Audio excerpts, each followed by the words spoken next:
Sur Kigali où séjourne le président du Conseil national de transition en marge des travaux de l'Assemblée de l'UIP, colonel Malick Diaw, a rencontré les Maliens établis au Rwanda.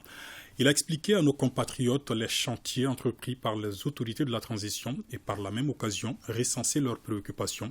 On en sait plus avec nos envoyés spéciaux à Kigali, Fousseini Tunkara et Djelimaka Ndiabaté. Un aperçu de la représentation malienne à Kigali. C'est ici naturellement que le président du Conseil national de transition, le colonel Malick Diaw, a rencontré les Maliens établis au Rwanda.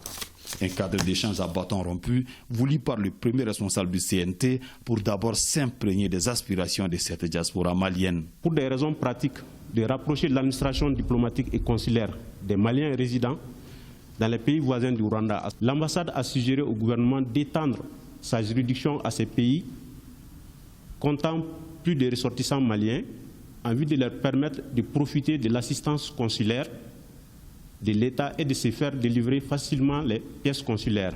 Et vraiment, nous sommes vraiment très touchés de cette rencontre et on soutient la transition. Aujourd'hui, nous avons déjà évolué un pas et nous souhaitons de tout cœur, nous Maliens de l'extérieur, que ce changement puisse être une continuité. Donc nous travaillons avec l'ambassade en symbiose.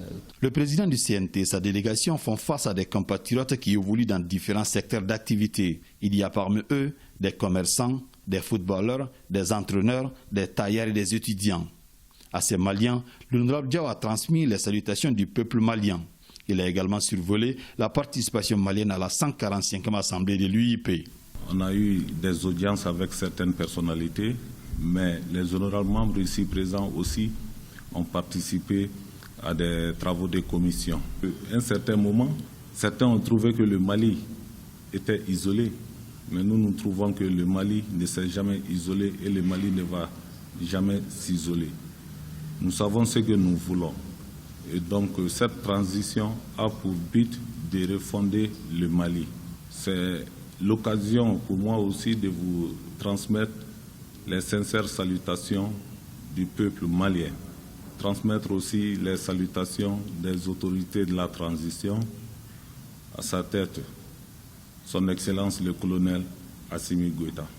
En ce qui concerne les préoccupations soulignées, le colonel Malick Diaw rassure qu'elles seront analysées afin d'apporter des solutions judicieuses. À l'issue de la rencontre, la délégation du CNT a partagé un repas avec les Maliens du Rwanda, mais loin des caméras.